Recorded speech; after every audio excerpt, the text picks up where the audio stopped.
Menina continuava apontando para a mala na rua. Polícia descobre algo horrível quando...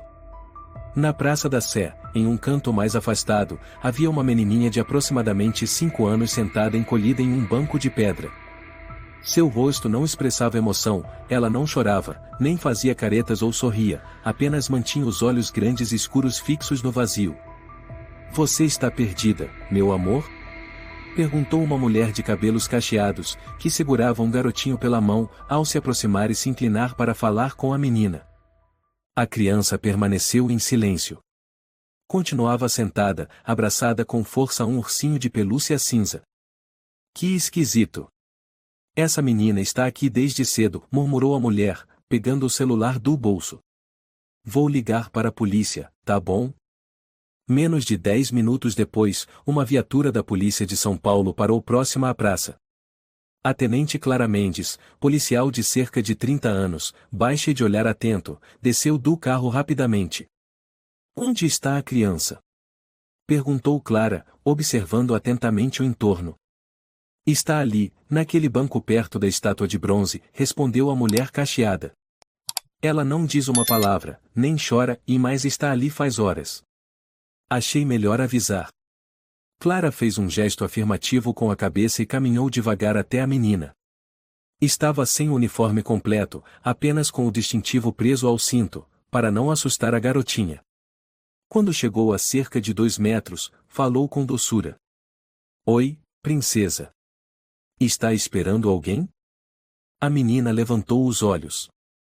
Seu olhar era gelado, imóvel.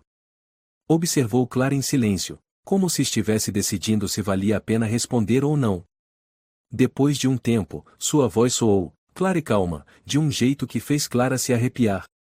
Eu não quero voltar. Clara franziu o senho. Não quer voltar para onde? Não quero voltar para a casa da mamãe. Clara sentou-se no banco de pedra, mantendo distância suficiente para que a menina não se sentisse invadida. Onde está sua mãe? Não sei. A menina abaixou a cabeça novamente, apertando ainda mais o ursinho. Nesse momento, uma voz apressada soou atrás de Clara. Laura. Laura. Meu Deus, você me deixou desesperada. Clara se virou. Uma mulher de pouco mais de 30 anos, cabelos loiros ondulados, vestido roxo e maquiagem pesada, vinha apressada.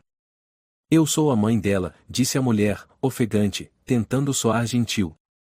Essa menina vive fazendo drama. Ela é muito teimosa. Clara se levantou, colocando-se entre a mulher e a criança. Desculpe, seu nome? Verônica Reis. Eu só deixei ela no carro por uns minutinhos para comprar um café. Quando voltei, ela tinha saído. Laura não olhou para a mãe. Pelo contrário, levantou-se de repente e correu para abraçar as pernas de Clara com força. Eu não quero voltar. Não quero voltar. Desta vez, a voz da menina era de puro pânico. Verônica tentou se aproximar para puxar a filha, mas Clara levantou a mão, sinalizando para que parasse. Espere, senhora. Preciso verificar algumas informações antes. Vocês estão exagerando demais. Verônica franziu a testa. Eu só perdi ela por 10 minutos. Não abandonei minha filha. Laura levantou o rosto, pálida, e sussurrou, tenho medo da mala vermelha. Clara se agachou, perguntando gentilmente, que mala vermelha? Aquela no carro. A mamãe disse que eu não podia tocar. Tinha cheiro de hospital. Clara olhou para Verônica. A senhora tem uma mala vermelha no carro? Verônica hesitou por um segundo, depois assentiu. Ah, e sim. São só coisas da Laura. Brinquedos, roupas e coisas normais. Clara pegou o rádio. Luiz, venha para o lado leste da praça. Precisamos inspecionar um veículo. Menos de 5 minutos depois, outro policial Luiz Rodrigues, alto, olhar gentil mais firme apareceu. Ele cumprimentou Clara e se virou para Verônica. Desculpe, mas vou precisar que a senhora abra o carro para uma verificação. Verônica respirou fundo. Tudo bem, mas vocês estão violando minha privacidade. Luiz a acompanhou em silêncio até o carro, um automóvel prata estacionado a poucos metros dali. Clara ficou com Laura e perguntou: Você sabe o que tem naquela mala? A menina balançou a cabeça. Não vi. Só senti o cheiro. E a mamãe disse para não abrir. Se eu abrisse, e ela ficaria brava. Ela fica brava com você com frequência? Clara perguntou suavemente. Laura assentiu, bem devagar. Naquele momento, Luiz gritou de longe: Clara! Clara se virou.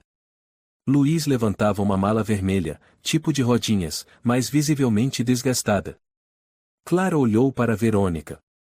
A senhora disse que essa mala é da menina? Sim. Roupas, brinquedos e essas coisas. Laura balançou a cabeça. Não é minha. Eu não posso tocar. Verônica ergueu as sobrancelhas. Laura, para de inventar. Clara soltou um suspiro. Senhora Verônica, peço que abra a mala agora. O quê? Verônica arregalou os olhos. Eu já disse.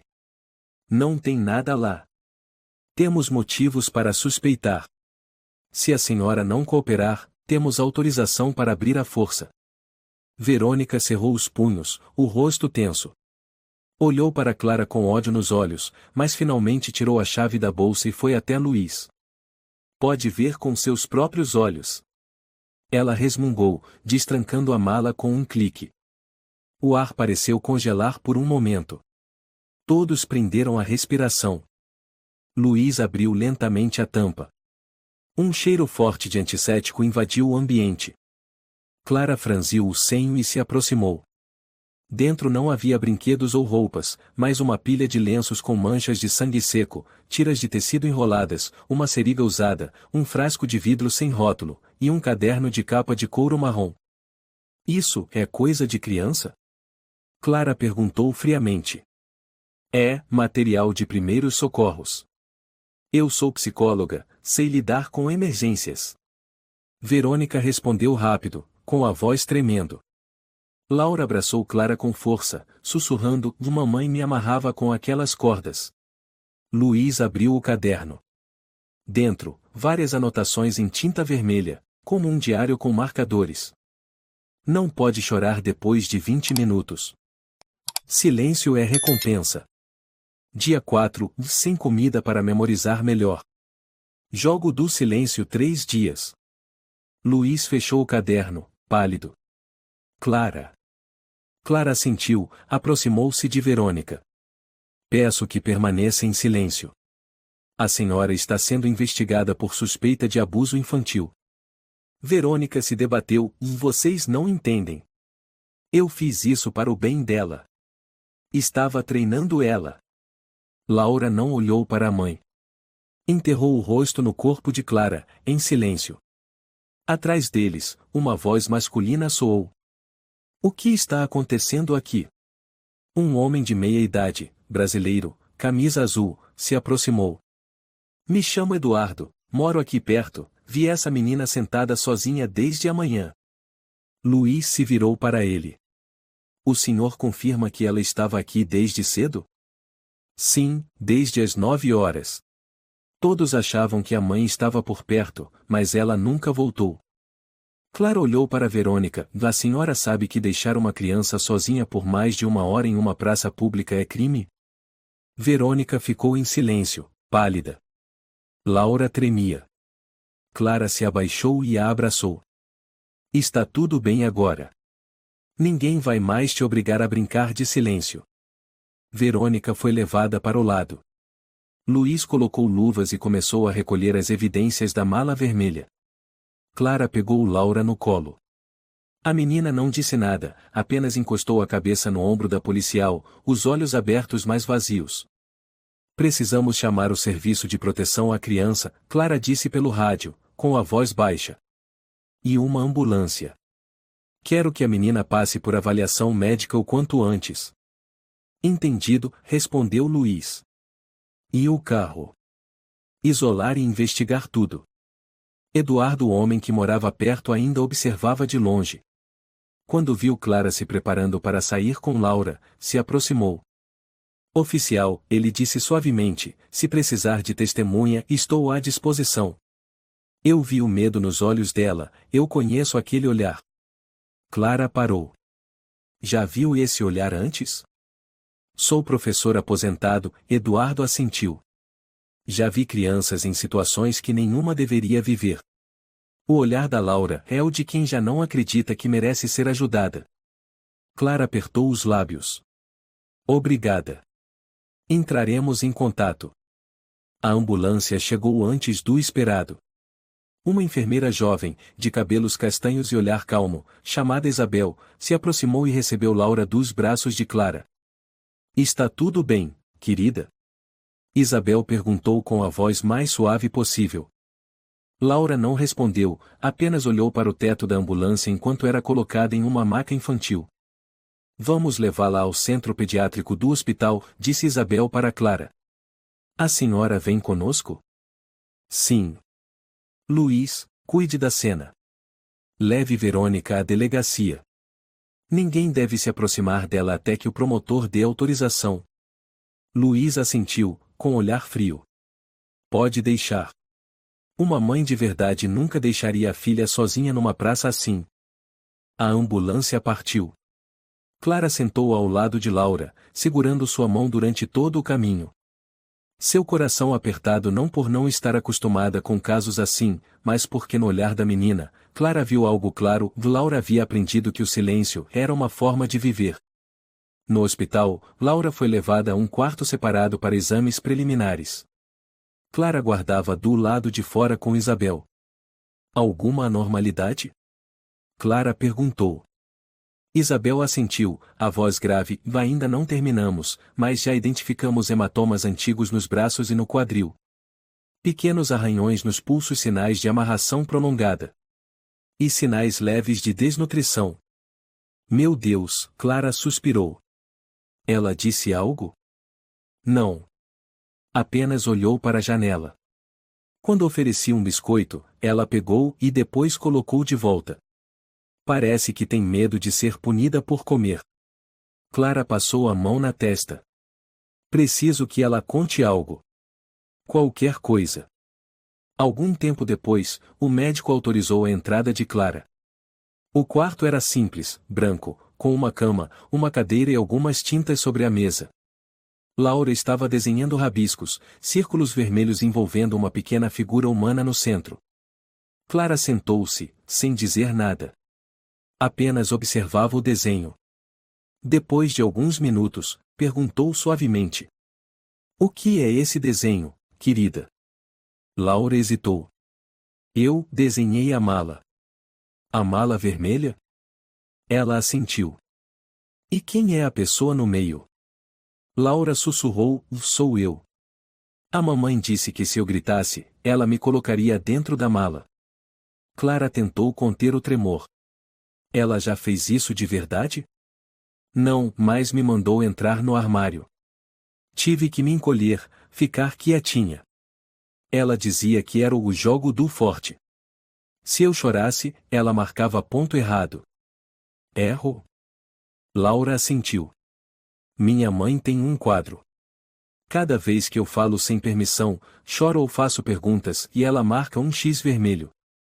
Se passar de 3, e eu não posso comer. Clara apertou levemente as mãos debaixo da mesa. Laura, você não fez nada de errado. Tudo o que sua mãe fez, e foi errado.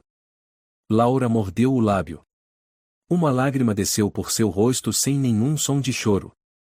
Você pode me contar tudo. Ninguém vai mandar você se calar novamente. Laura olhou para Clara, com voz quase inaudível, você é policial. Vai me punir se eu contar? Não. Estou aqui para te proteger. A menina ficou em silêncio por um longo tempo, depois começou a falar, com frases curtas como facadas. Mamãe dizia que, se eu soubesse ficar em silêncio tempo suficiente, eu poderia sair. Ela me ensinou a não dormir mais de 3 horas. Dizia, crianças não devem dormir muito se quiserem crescer. Eu só podia brincar se não perguntasse por quê. Mamãe dizia, quando você fala menos, as pessoas vão gostar mais de você.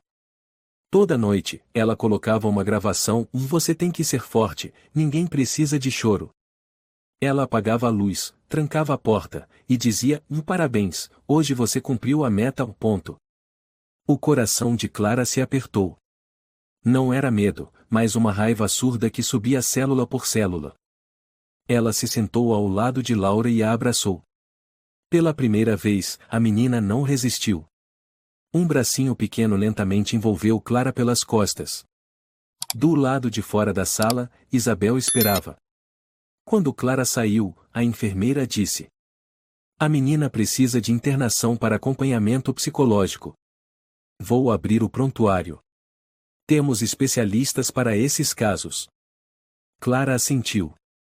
Vou solicitar a suspensão temporária da guarda da mãe ao tribunal. Naquela mesma noite, a ordem foi aprovada. Luiz, da delegacia, informou. A Verônica está gritando querendo ver a filha, mas quando mencionei o caderno de anotações e as seringas, ela ficou muda. Clara franziu a testa, ela tem advogado. Tem, um tal de Miguel Torres. Mas dizem que ele já está farto das justificativas absurdas da cliente. E a casa dela? Perguntou Clara. Luiz respondeu, já solicitei o mandado de busca. Amanhã vamos junto com a perícia. Parece que essa não foi a primeira vez que ela educa a filha com métodos especiais. Clara desligou o telefone e se jogou na cadeira de espera do hospital. Lá fora, em São Paulo, a noite caía por completo, o vento soprava entre as árvores, misturado com o som distante de buzinas no ar frio.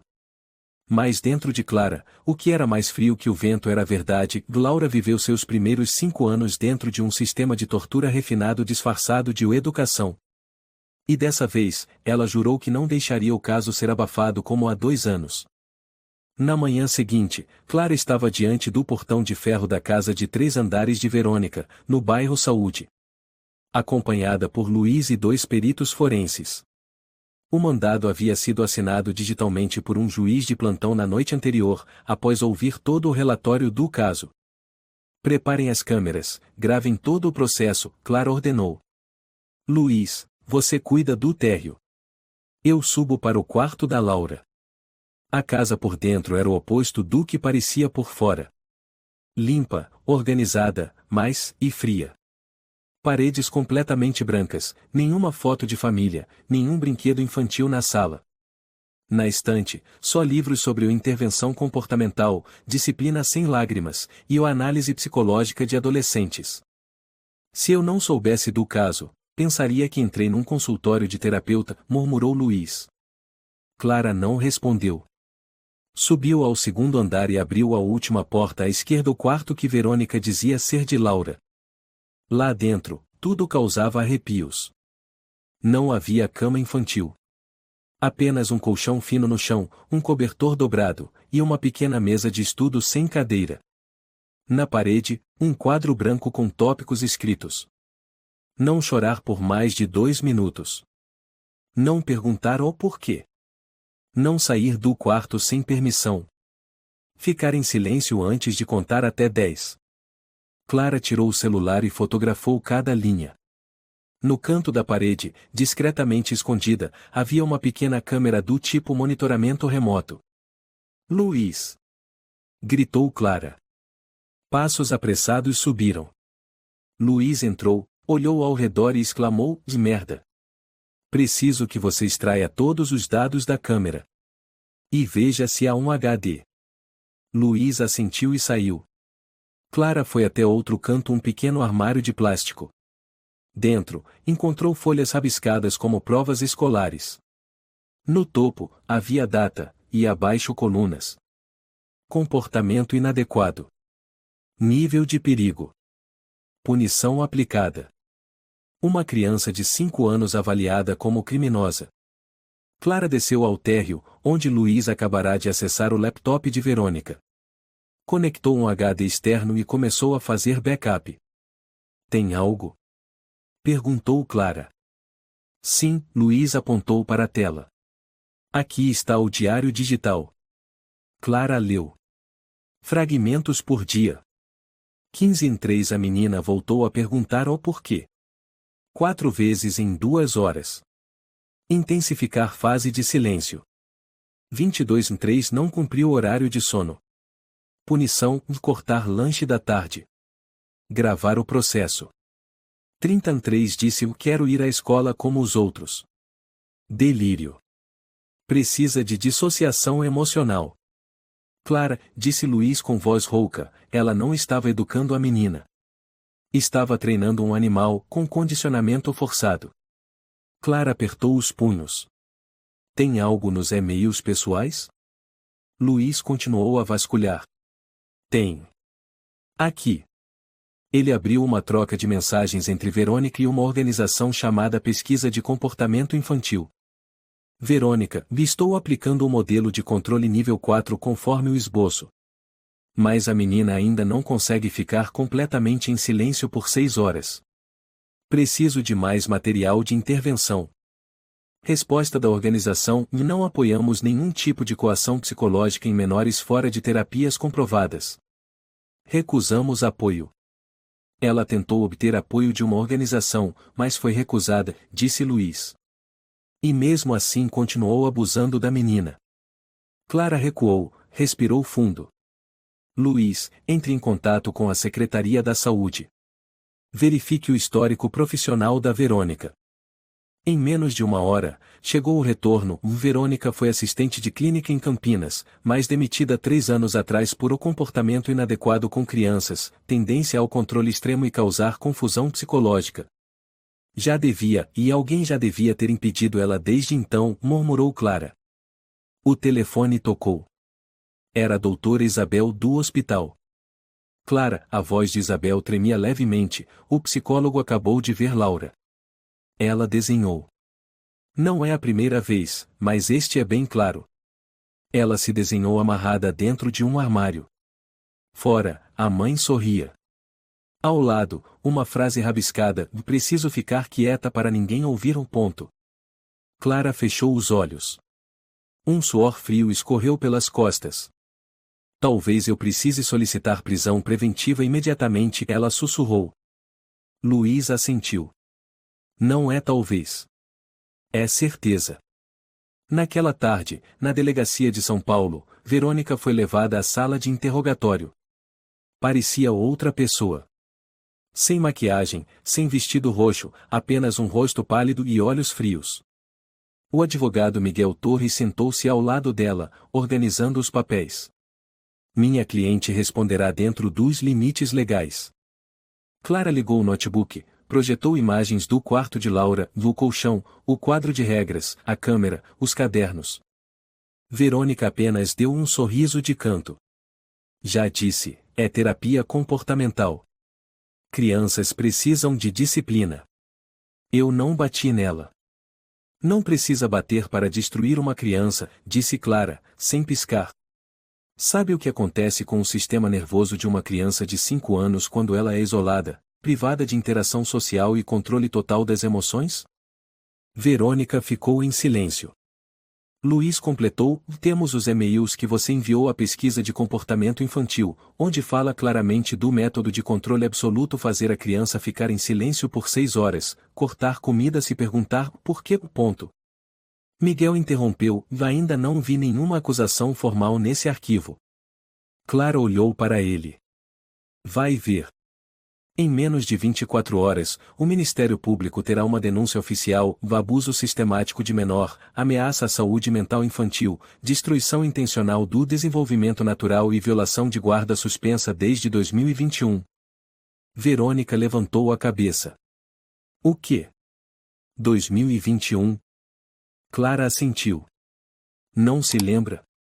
Os vizinhos te denunciaram por trancar Laura no armário. Faltaram provas na época. Mas o registro ficou. E dessa vez, e ninguém vai te salvar. Verônica se levantou abruptamente, bateu na mesa. Ela é minha filha. Eu quis que ela fosse melhor que os outros. Ninguém entende. Miguel a segurou pelos ombros, balançou a cabeça. Calma. Não diga mais nada. Clara encarou Verônica. Certo.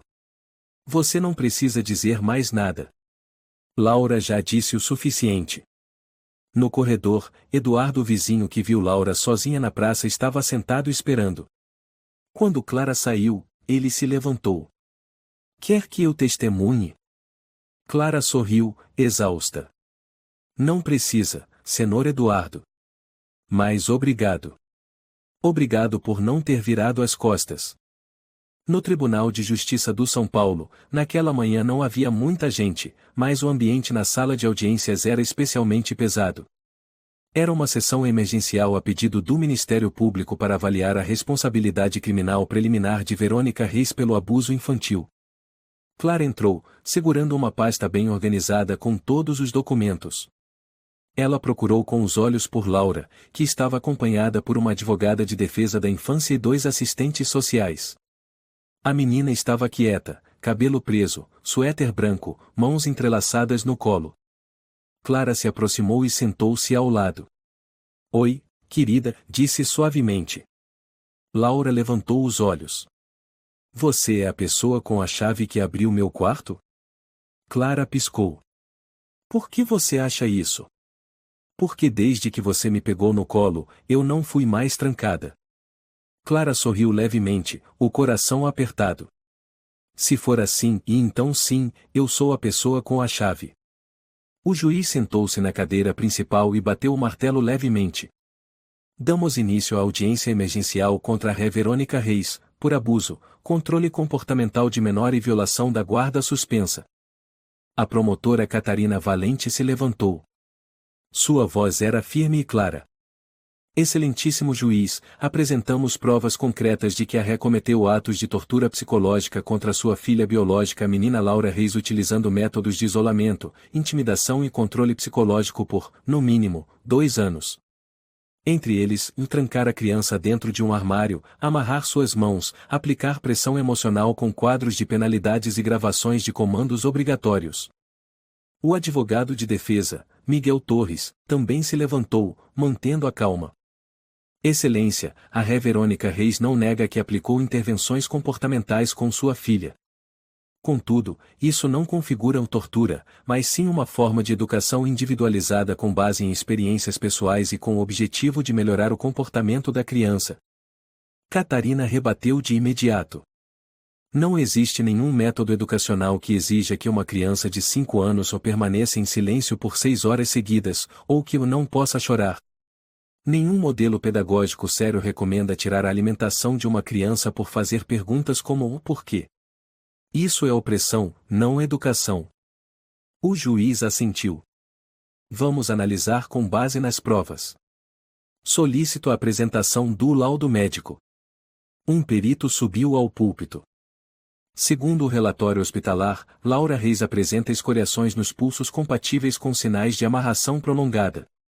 Há hematomas antigos na região do quadril, e sintomas evidentes de transtorno de ansiedade. A criança não consegue dormir no escuro, não se alimenta sem permissão explícita e demonstra medo intenso ao som de trancas. Esses são sintomas clássicos de abuso psicológico infantil. Sentada, Verônica mantinha os lábios cerrados. Clara notou sua respiração acelerada, mas o olhar continuava vazio, sem o menor traço de culpa. O juiz falou com severidade. A ré deseja se manifestar? Verônica se levantou. Ela é minha filha. Eu cuidei dela sozinha por 5 anos. Ninguém sabe o quanto foi difícil. Laura não é como outras crianças. Ela é difícil. Ela chora, grita, quebra as coisas. Eu só queria que ela fosse melhor. Eu nunca bati nela. Nunca.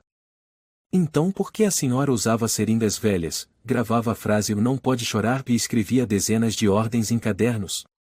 Questionou Catarina. Verônica hesitou. Eu só queria controle. Crianças precisam de limites. O juiz anunciou o intervalo e a transição para as testemunhas. A primeira a depor foi Clara.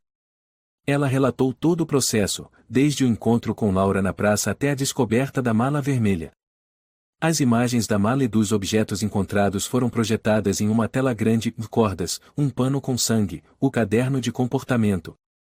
Quando a menina disse tenho medo da mala vermelha, eu entendi que aquilo não era apenas birra de criança, disse Clara com firmeza. E quando ela afirmou que a mãe ensinou a ficar em silêncio para que ninguém ouvisse seus pedidos de socorro, isso não é mais educação. É crueldade camuflada de lógica. Miguel interrompeu. A senhora é policial, e tem emoções. Será que sua avaliação não foi influenciada pela carga emocional? Clara olhou para ele com serenidade.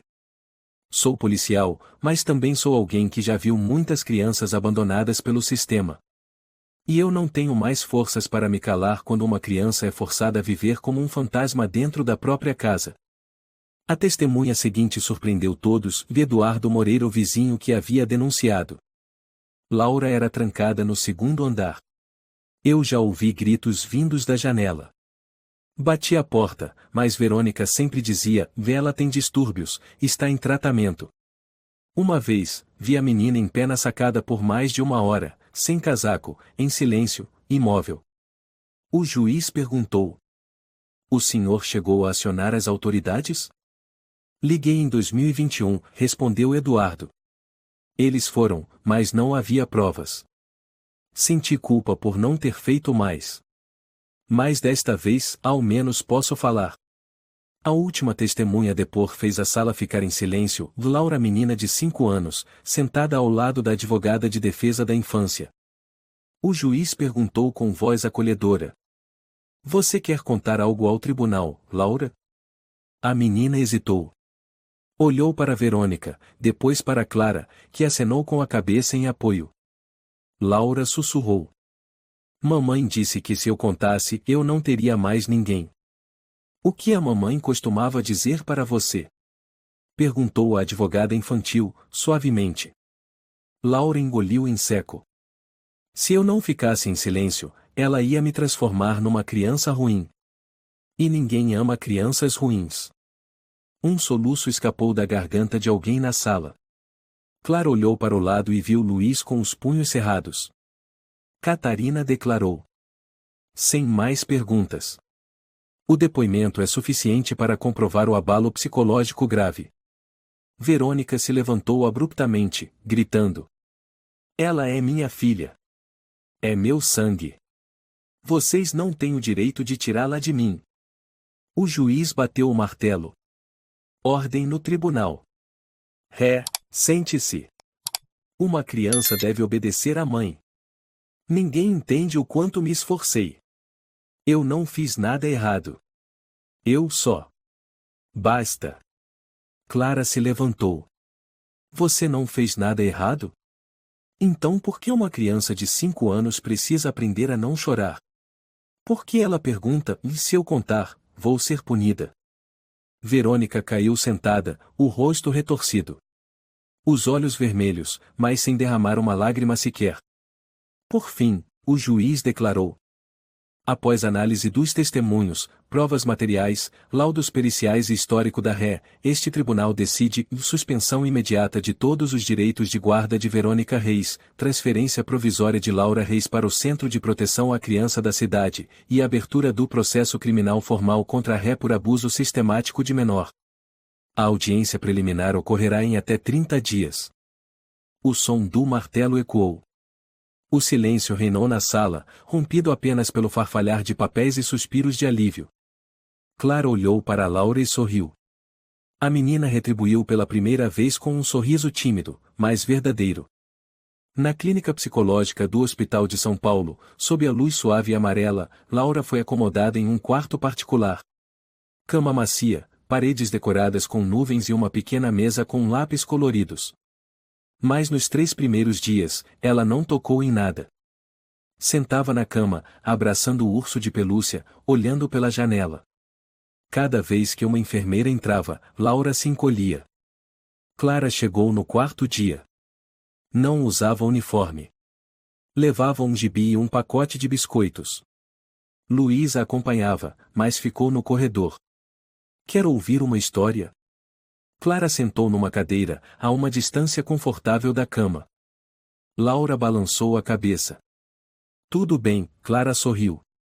Vou ler mesmo assim, se você quiser, pode escutar. Ela começou a ler. A voz tranquila. Era sobre uma raposa perdida na floresta que foi ajudada por uma coruja. Quando chegou à parte em que a raposa temia a escuridão, Clara pausou. A raposa disse: Estou com medo, não vejo nada. E a coruja respondeu: E não tema, eu serei seus olhos na noite. Laura franziu a testa. A coruja tem lanterna? Perguntou baixinho. Clara assentiu. Tem sim. Uma lanterna pequenininha. Mas a luz dela fazia a raposa se sentir aquecida.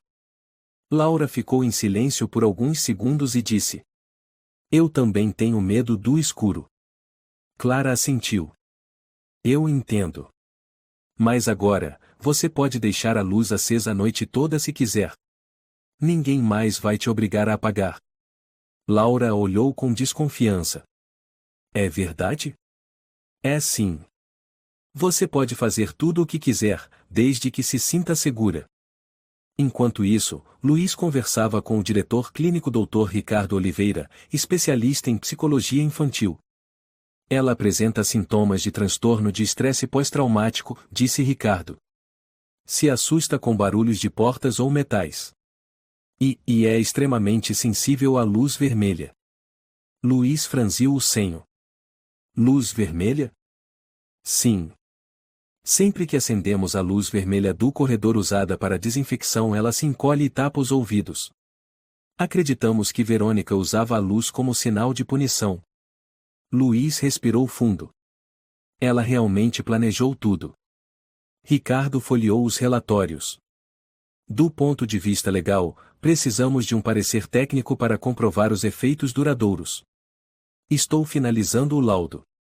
Luiz assentiu. Quanto mais claro, melhor. A menina precisa estar protegida de qualquer contato com a mãe. Ricardo suspirou. Trabalho com isso há 27 anos. Nunca vi um plano de abuso tão meticulosamente elaborado. Verônica não só controlava a filha. Ela queria reprogramar sua mente. Clara voltou ao hospital no 5º dia. Levou tintas e um caderno em branco. Tem um novo jogo, disse. Chama-se O Mundo de Laura. Você pode desenhar o que quiser. Ninguém vai corrigir, ninguém vai dizer se está certo ou errado. Laura hesitou. 100 pontos negativos? 100 pontos. Só cores, nada de punições. A menina pegou o lápis azul e começou a desenhar. Primeiro um círculo grande e cinza parecia a mala. Depois, apagou com a manga. Não quero desenhar isso, disse baixinho. Clara observou. Tudo bem. Pode desenhar o céu, um cachorro, o que quiser. Laura sorriu pela primeira vez. Vou desenhar a coruja com lanterna. Enquanto isso, Verônica estava no presídio feminino, aguardando o julgamento. Miguel, seu advogado, foi visitá-la, rosto impassível. Verônica, preciso ser claro. Suas chances de absolvição são quase nulas. Considere confessar e pedir clemência. Verônica arregalou os olhos. Eu não sou louca. Não vou me declarar culpada. Então como explica as câmeras? O caderno? As gravações? Os diários? São provas isoladas. Eles juntaram do jeito que quiseram. Miguel suspirou. O tribunal não vai acreditar. Você não é mais mãe. É rei, uma figura desprezada por toda a sociedade. Verônica bateu com força na mesa, gritando. Ela é uma criança desobediente. Se eu não a disciplinasse, ela cresceria rebelde como essas crianças por aí. Miguel se levantou. A senhora acabou de confirmar tudo. Eu aconselho que fique em silêncio a partir de agora. Uma semana depois, Clara recebeu uma ligação de Juliano Moreira, representante da Organização Internacional de Proteção à Criança no Brasil. Acabei de revisar o dossiê. O caso da Laura pode ser encaminhado à Comissão Interamericana de Direitos Humanos. Mas, antes disso, precisamos compreender melhor a situação do pai. Clara ficou surpresa. Pai biológico? Sim. Há informações de que ele é cidadão alemão de origem brasileira, divorciado de Verônica há 3 anos. Mas desde então, nunca mais teve contato com a filha. Clara imediatamente buscou os arquivos. De fato, o pai de Laura se chamava André Santos, atualmente residindo em Curitiba. Vamos tentar entrar em contato com ele, disse Juliano. Se ele for considerado apto, poderemos transferir a guarda.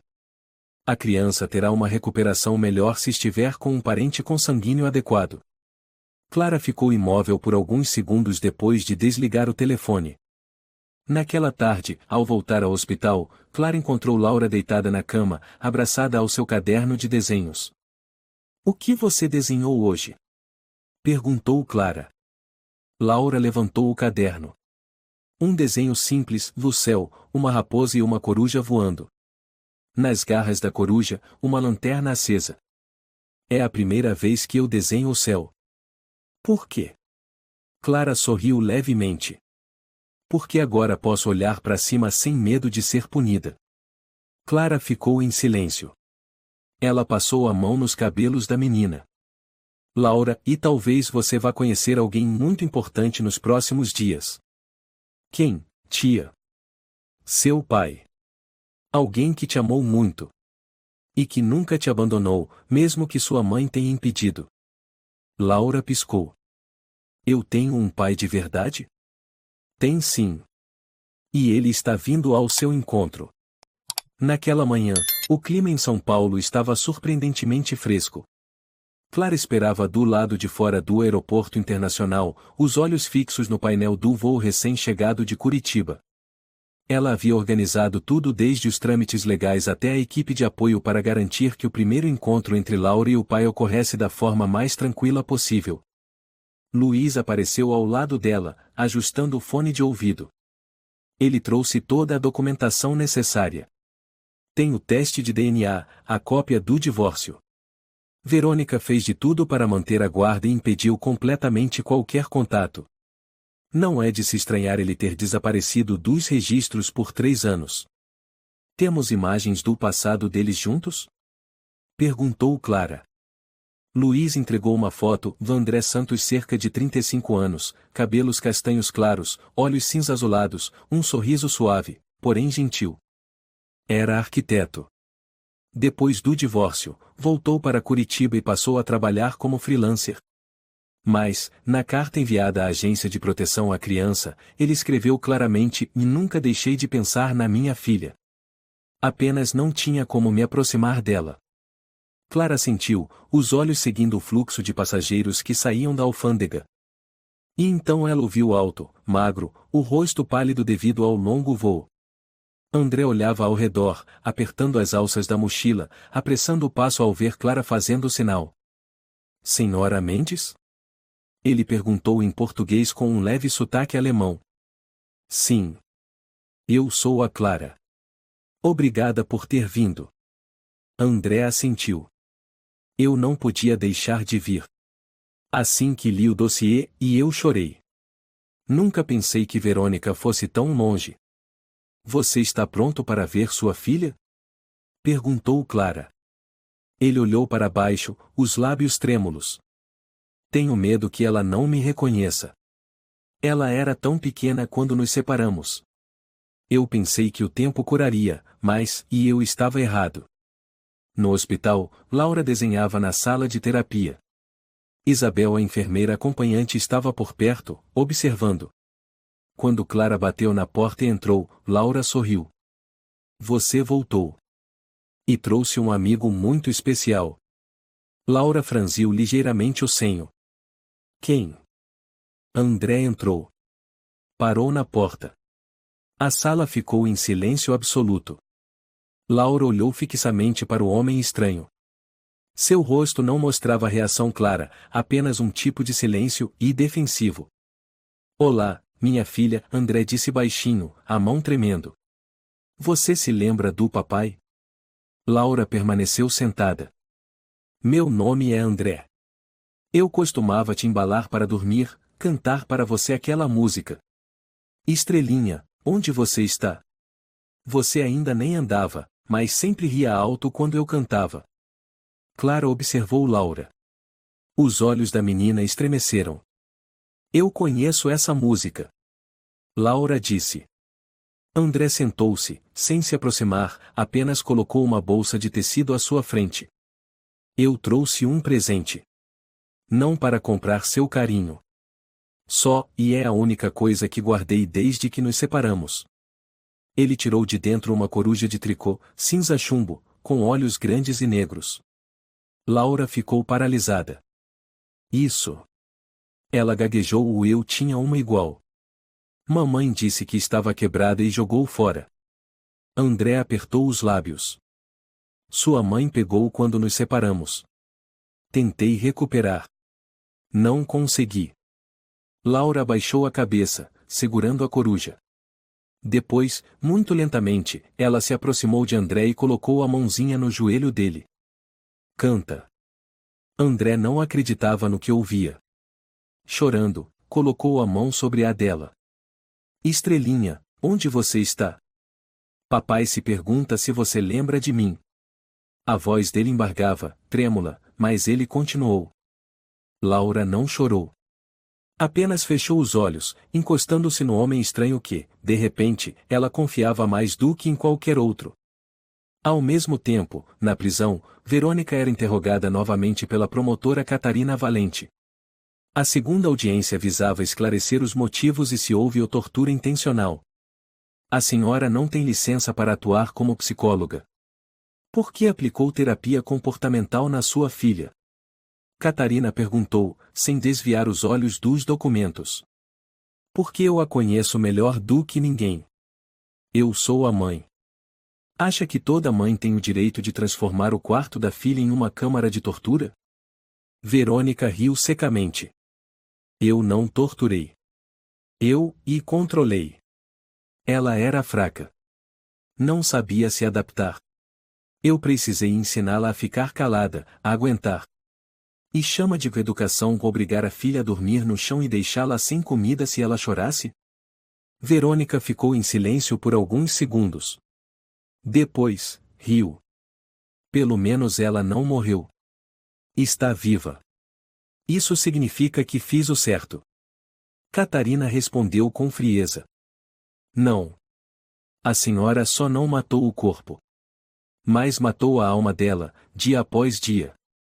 Depois do encontro com o pai, Laura mostrou uma melhora visível. Ela comia melhor, desenhava mais. O desenho daquele dia mostrava um céu noturno, uma coruja, um homem e uma menina. Sem mala. Sem quadro de punição. Isabel olhou o desenho e perguntou. Quem são esses? Eu, apontou Laura. E papai? E a coruja? Laura sorriu. Ela tem uma lanterna. Ilumina os lugares escuros onde a mamãe me trancava. Você quer que sua mãe volte? Laura não respondeu de imediato.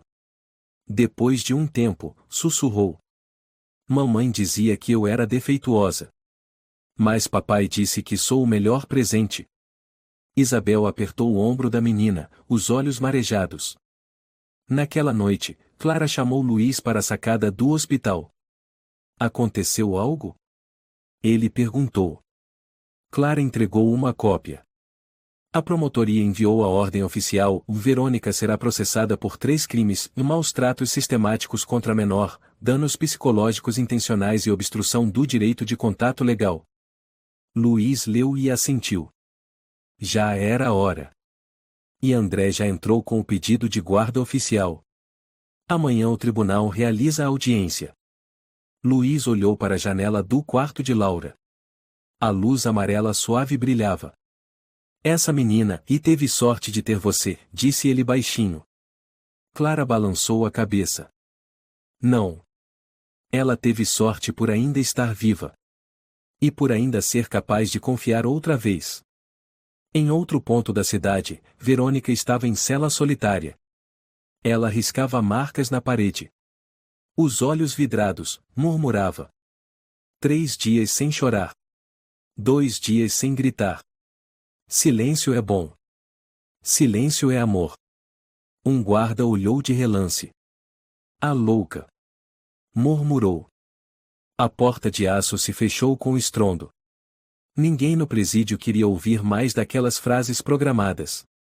O tribunal naquele dia não era grande, mas estava lotado de representantes de organizações de proteção infantil, repórteres locais, advogados e autoridades judiciárias. A audiência oficial para a guarda de Laura Reis acontecia quase um mês após a menina ter sido encontrada na praça. Clara sentou-se na primeira fileira, segurando firme o dossiê. Luiz ao lado, os olhos fixos na tribuna. Algumas fileiras atrás, André, o pai de Laura, estava sentado ereto, segurando discretamente a coruja de tricô no bolso do casaco. O juiz entrou. Este tribunal se reúne para avaliar o pedido de transferência da guarda legal da menor Laura Reis da ré Verônica Reis para o Sr. André Santos. O primeiro a ser chamado a depor foi o Dr. Ricardo Oliveira, chefe da equipe de terapia. Gostaria de apresentar as avaliações psicológicas da menina Laura Reis. Após 3 semanas de tratamento, ela demonstrou leves sinais de recuperação, mas ainda apresenta transtorno de ansiedade. A criança não consegue dormir sem uma luz acesa, nem comer sem uma autorização clara do cuidador. Os reflexos condicionados, como se assustar ao ouvir o som de uma chave, ainda persistem. Em especial, ela ainda não consegue utilizar certas palavras-chave como comer, fome, quero, e em vez disso, usa expressões como tenho permissão ou preciso fazer um ponto. O juiz assentiu com a cabeça. Continue. Ricardo virou uma folha de papel. No entanto, com a presença do pai biológico, em apenas 4 dias, a menina começou a expressar emoções positivas. Ela passou a usar palavras como eu gosto, eu quero, em vez das ordens programadas. Este é um progresso notável que só ocorre quando a criança se sente completamente segura. Do ponto de vista profissional, recomendo a transferência total da guarda para o pai, a fim de evitar a reativação dos traumas psicológicos. A promotora Catarina levantou-se. Peço ao tribunal que leve em consideração que a mãe biológica ré Verônica Reis não apenas violou os direitos de cuidados parentais, mas também teve sua guarda suspensa em 2021 devido à acusação de trancar a filha no armário. Embora o caso tenha sido arquivado por falta de provas, o registro ainda tem validade legal. O juiz assentiu novamente. Chamem a ré. 2 policiais escoltaram Verônica para dentro. Ela usava o uniforme bege do presídio, com os cabelos soltos e desgrenhados, e um olhar vazio. Clara percebeu que aquele rosto era bem diferente do de antes. Não havia mais astúcia, nem dissimulação, apenas um vazio absoluto. A ré pode se manifestar, ordenou o juiz. Verônica levantou a cabeça. Sua voz estava rouca, sem emoção. Não concordo com a retirada da guarda da minha filha. Apresente seus motivos. A menina é minha filha. Eu a criei desde que nasceu. Sei exatamente do que ela precisa. Ninguém a conhece melhor do que eu. Catarina se aproximou. A senhora sabe que, atualmente, Laura não consegue expressar que está com fome, não consegue dizer mamãe, nem escolher sua comida por medo de errar? Verônica olhou fixamente para Catarina. Por que ela errou antes? E eu precisei corrigir. Uma criança bem educada nunca toma decisões por conta própria. A sala ficou em silêncio. André estremeceu. O juiz prosseguiu: a ré considera normal privar uma criança de comida por falar fora de hora? Isso é treinamento. Crianças precisam entender seus limites. É como ensinar um cachorro a não latir demais. Um burburinho se espalhou pela sala. O juiz bateu com o martelo: ordem. Clara sussurrou para Luiz: ela não é mais uma mãe. Ela se transformou numa máquina programada para ser carcereira. André não disse nada. Mas suas mãos estavam cerradas e brancas de tensão. Após um breve intervalo, a audiência prosseguiu com o depoimento de Laura, desta vez, não ao vivo, mas através de um vídeo gravado por uma equipe de terapeutas. Na tela, Laura aparecia sentada em um quarto bem iluminado, vestindo uma blusa rosa clara e abraçando uma coruja de crochê. Meu nome é Laura. Eu tenho 5 anos. Eu morava com a mamãe. Mas ela não deixava eu brincar. Ela dizia que brincar não era bom. A advogada da criança perguntou: a mamãe já bateu em você? Laura balançou a cabeça. Ela não batia. Só trancava a porta. Ela dizia que, se eu ficasse quieta por 3 horas, eu podia sair. Se eu chorasse, ela dizia: comece de novo o ponto. Você tem medo da sua mãe? Não é medo. É que, e eu sabia que, se eu tivesse medo, ela não ia me perdoar. Você quer morar com a sua mãe de novo? Laura ficou em silêncio por um longo tempo. Depois respondeu baixinho: eu não sei se minha mãe é boa ou má. Mas eu sei que, e o papai não manda eu ficar quieta. Todos os olhares se voltaram para André. O homem abaixou a cabeça sobre a mesa, as mãos tremendo. Clara chorava. Mas eram lágrimas daqueles que chegaram tarde demais. O juiz se levantou, com voz firme, e após analisar todo o processo, os testemunhos, os laudos médicos e a opinião da menor, o tribunal decide revogar definitivamente a guarda da ré Verônica Reis, transferindo-a integralmente para o Sr. André Santos. A menor Laura Reis será submetida a acompanhamento psicológico periódico durante os primeiros 6 meses. O martelo soou. Verônica riu com desprezo. Parabéns. Vocês acabaram de me transformar num monstro. O juiz respondeu: não. Foi você quem fez isso consigo mesma. Ela foi escoltada para fora da sala. Ao passar por Clara, Verônica murmurou: você acha que ela vai ficar bem? Não. Ela não sabe viver. Porque eu ainda não terminei de ensiná-la. Clara respondeu friamente: e não é que você não terminou de ensinar. É que você não conseguiu destruí-la completamente. Naquela noite, no jardim dos fundos do Centro de Acolhimento Infantil, André estava sentado sob uma laranjeira com Laura. A menina se encostava nele, segurando um copo de cacau quente. O tempo estava frio, mas seus olhos, pela primeira vez, mostravam verdadeira paz. Papai, disse Laura baixinho, as outras crianças brincam sem quadro de punições? Ninguém precisa de quadro de punições para crescer, minha filha. André sorriu. Eu desenhei um quadro com você, com a coruja, com a tia Clara, e com a árvore também. Mas não tem mamãe. Por quê? Laura pensou. Eu não sei quem é a mamãe. Às vezes ela é boa. Mas às vezes, e ela é uma mala vermelha. André não respondeu. Apenas abraçou a filha com mais força. Na varanda do segundo andar, Clara observava. Luiz aproximou-se e lhe entregou uma xícara de chá quente. A garota virou sua filha, hein? Disse Luiz, meio em tom de brincadeira. Clara sorriu levemente. E ela está me ensinando que, e até o silêncio fala. Se a gente souber ouvir. Luiz acompanhou seu olhar. Você acha que a Laura vai ficar bem? Clara assentiu. Não tenho certeza se ela vai esquecer. Mas tenho certeza que ela vai crescer. Não no silêncio. Mas na luz. Na cela de isolamento, Verônica ainda contava. Um dia sem perguntar. Um dia sem errar. Um dia sem lembrar. Um dia sem chorar. Toda vez que o guarda passava, ela sussurrava. Ela vai voltar. Ela precisa de mim. Ninguém ensina ela como eu. Ninguém faz ela ficar quieta como eu. Mas desta vez, ninguém respondia. Ninguém mais ouvia. O Centro de Cuidados Especiais para Crianças Vítimas de Violência nos arredores de São Paulo não parecia um hospital, nem um abrigo. Era uma casa de verdade, com gramado, balanços e paredes cheias de desenhos feitos pelas próprias crianças que viveram ali. As portas estavam sempre abertas, as luzes sempre acesas. Laura foi levada para lá numa manhã de início de verão. Clara dirigia, André estava no banco de trás com a filha no colo. A menina olhava pela janela de vez em quando, ainda abraçada à sua coruja de crochê.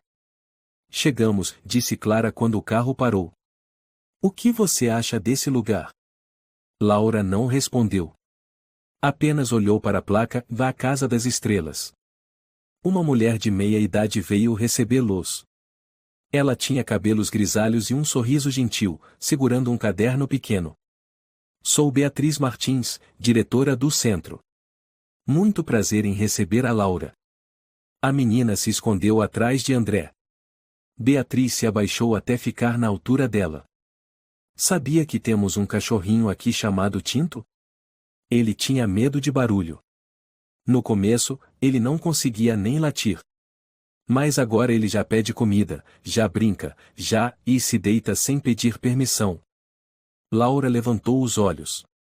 Sério? Sério. Quer conhecê-lo? Laura assentiu levemente. Beatriz abriu a porta e de dentro correu um cachorrinho marrom, balançando o rabo. Laura ficou parada por alguns segundos, depois se agachou lentamente e passou a mão nas costas dele. Você pode chamá-lo de amigo, disse Beatriz. E não precisa pedir permissão para isso. André e Clara estavam na sala da diretora Beatriz, discutindo o plano de tratamento de longo prazo. Laura permaneceria no centro por enquanto, sob acompanhamento psicológico, e André poderia visitá-la todos os dias. O mais importante, destacou Beatriz, é não forçar a menina a falar demais. Algumas crianças precisam de tempo para redefinir o que significa segurança. Para Laura, isso vai demorar o dobro. André assentiu. Só quero que ela viva de verdade. Não quero que seja obediente, nem perfeita. Só quero que seja ela mesma. Clara completou, e desta vez, ninguém vai tirar isso dela. Beatriz olhou para os dois, depois sorriu, já acredito que ela tem uma chance real. Naquela tarde, Laura foi levada ao jardim. Havia 4 outras crianças colorindo numa mesa de madeira. Uma menina de cabelo cacheado virou-se e sorriu. Qual é o seu nome? Laura apertou as mãos, hesitante. Beatriz, atrás dela, falou baixinho, tudo bem se você não quiser responder agora. Laura olhou ao redor, viu Tinto deitado perto da mesa, e sussurrou, Laura. Laura. Gritou a menina cacheada. Seu nome é igual ao da princesa do livro. Laura arregalou os olhos. Princesa? Sim. A princesa Laura tinha uma lanterna mágica que afastava a escuridão. Laura riu um som muito leve, mas era o primeiro riso de verdade em muitos meses. Naquela noite, Clara voltou à delegacia. Luiz já a esperava com um novo dossiê. Tem novidades do Ministério Público? Perguntou Clara. Tem, Luiz empurrou o arquivo para ela. Verônica foi formalmente acusada de 3 crimes e maus tratos infantis, dano ao desenvolvimento neurológico de menor e obstrução do direito de guarda legal. A pena inicial proposta é de 8 anos de prisão, sem direito à liberdade condicional nos primeiros 4 anos. Clara folheou o dossiê, os olhos frios. E como ela reagiu? Não reagia. Sentava como uma estátua. Mas todos os dias, os guardas ouviam ela falar sozinha. Continua com as frases programadas? Clara perguntou. Luiz assentiu. Ontem ela disse, em silêncio. Um dia sem perguntar. Um dia sem errar. Todos os dias parecem uma repetição. Clara suspirou. Ela foi engolida pelo próprio sistema que criou. Uma semana depois, Laura foi levada ao parque por André. Ela aceitou usar vestido, deixou prender o cabelo e escolheu sozinha um par de sapatos amarelo-limão que Clara havia dado. Quero sorvete, disse Laura. André virou-se para ela, sorrindo radiante. O que você disse? Quero sorvete. Azul. Agora mesmo. Sentaram-se num banco, observando as pessoas passarem. Laura lambia o sorvete, e de repente perguntou. Pai, posso sonhar? Por que pergunta isso? Porque a mamãe dizia, criança não precisa sonhar. Criança precisa obedecer. André colocou a mão na cabeça da filha, com voz terna, você pode sonhar o quanto quiser. Sonhar que voa, que é amiga das baleias, que tem uma gaveta cheia de sorvetes azuis. Laura sorriu. Eu sonho em ter uma nova amiga. Além do Tinto. Você vai ter muitas. E eu sonho que a tia Clara venha no meu aniversário. O primeiro aniversário na casa nova, um pequeno apartamento alugado por André no centro, foi simples, mas cheio de carinho. Teve bolo, balões, Tinto com uma fita no pescoço, duas meninas do abrigo como convidadas, e claro, Clara. Tia Laura correu para abraçá-la. Tenho um presente para você. É mesmo? Mas hoje é o seu aniversário. Eu desenhei, disse Laura, mostrando uma folha A4. Clara abriu um desenho com giz de ser uma moça de cabelo castanho usando uniforme de policial, entre uma menina, um homem e um cachorro. No céu estrelado, uma frase escrita com letras infantis tortas. Obrigada por me salvar. Clara mordeu os lábios. Você não precisa me agradecer. Só fiz o que era certo. Laura balançou a cabeça. Ninguém mais fez. Só você. Clara abraçou a menina com força. Tenho tanto orgulho da sua coragem. André se aproximou com um copo na mão. Nunca imaginei que diria isso a uma policial, disse ele, mas obrigado. Por não desistir. Clara riu, vou continuar vindo nos aniversários dela. Prepare um lugar na mesa. Laura gritou, você sempre vai ter um lugar. Já desenhei uma cadeira só sua. Enquanto todos se sentavam para cortar o bolo, Clara perguntou baixinho. Você ainda desenha a mala vermelha? Laura balançou a cabeça. Agora eu desenho a caixa de lápis. Ela é mais feliz. Clara riu, mas as lágrimas escorriam. Depois daquela festa, a vida de Laura seguiu um novo ritmo. Sem horários rígidos, sem quadro de comportamentos, sem gravações exigindo fique quieta para ser amada. Todos os dias, ela podia escolher. Escolher a cor para pintar. Escolher o que comer. Escolher quem sentar ao lado. E o mais importante, podia dizer ou não. De manhã, Laura andava de bicicleta no parque com André e Tinto. À tarde, tinha aulas de leitura com uma professora do centro. E à noite, geralmente desenhava algo novo e contava uma coisa feliz ou do dia. Já sei escrever, Laura contou a Clara numa visita. Escrevi meu nome no desenho.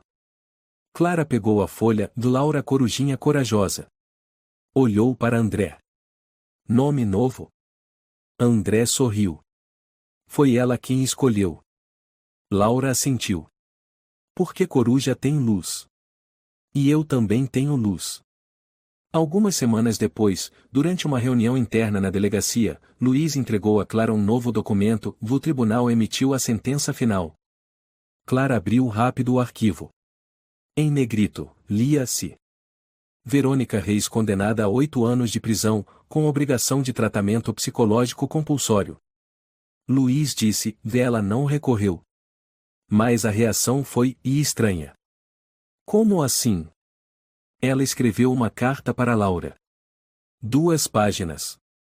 Enviou via advogado. Ainda não entregamos. Clara segurou a carta, ainda lacrada. Quem autorizou ela a escrever? Ninguém. Mas a lei não proíbe. Clara refletiu por um instante. Vou guardar. Não porque quero esconder, mas porque Laura ainda não precisa disso. Não agora. Não quando acabou de aprender a dizer seu nome sem medo de ser corrigida. Luiz assentiu. Eu também penso assim. Clara olhou para ele. Se um dia ela estiver forte o suficiente, poderá decidir se quer ler ou não. Mas hoje, essa responsabilidade é nossa. Naquela tarde, Clara visitou o centro. Laura jogava damas com Beatriz.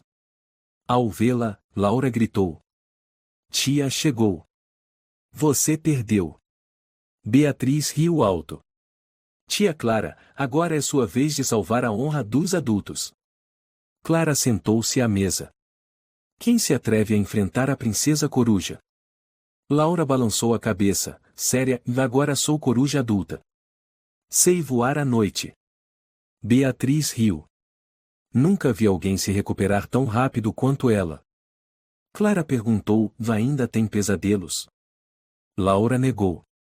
Poucos. Só, às vezes, sonho que ainda estou trancada. O que faz quando isso acontece? Chama o Tinto.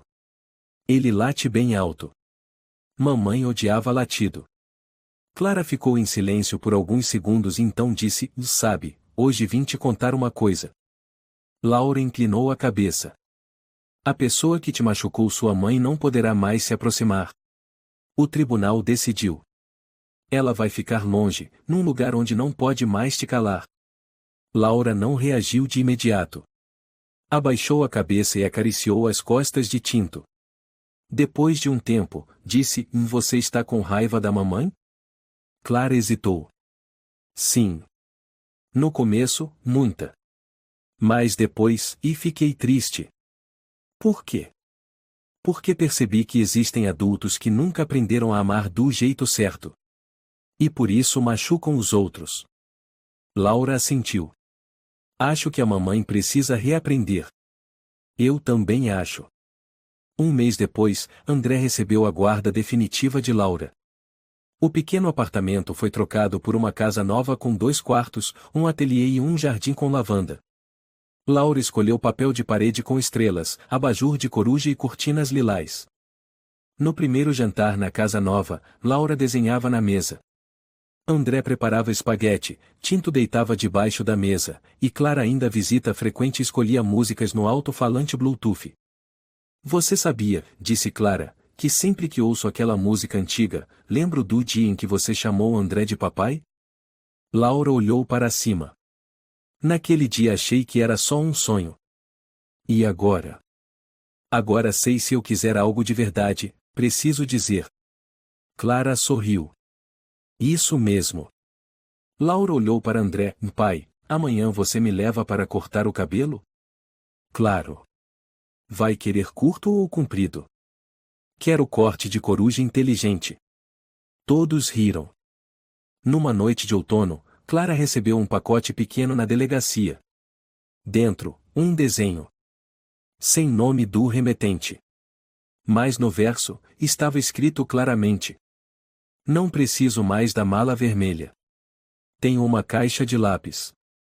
E nela, tenho liberdade. Clara colocou o desenho sobre a mesa e fitou a janela. Do lado de fora, os postes lançavam luz sobre a rua calma.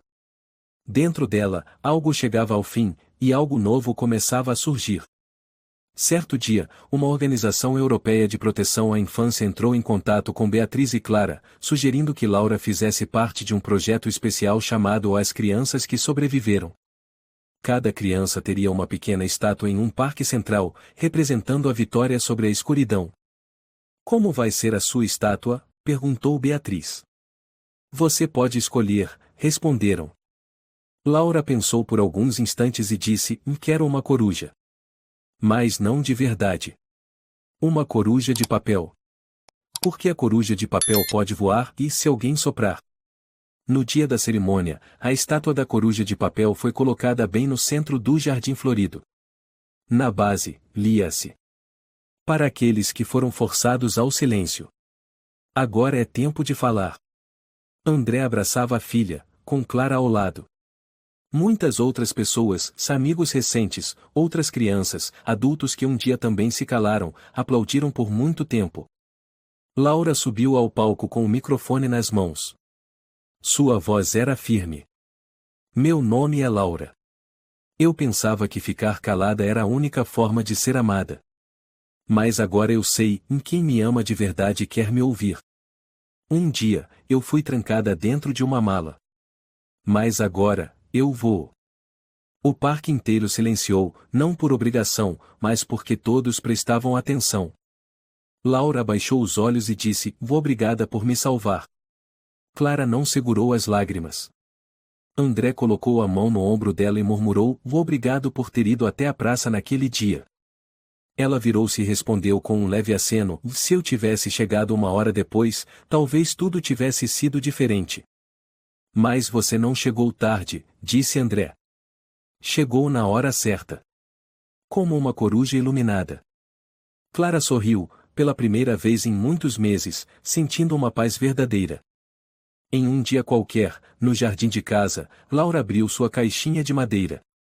Lá dentro, estavam seus desenhos, uma coruja feita de lã e um bilhete. Eu já senti muito medo, mas agora sei que sou corajosa. Ela sussurrou, vou obrigada, tia Clara. Não brinco mais de ficar quieta. Agora eu invento histórias. E saiu correndo para dentro de casa, gritando, pai.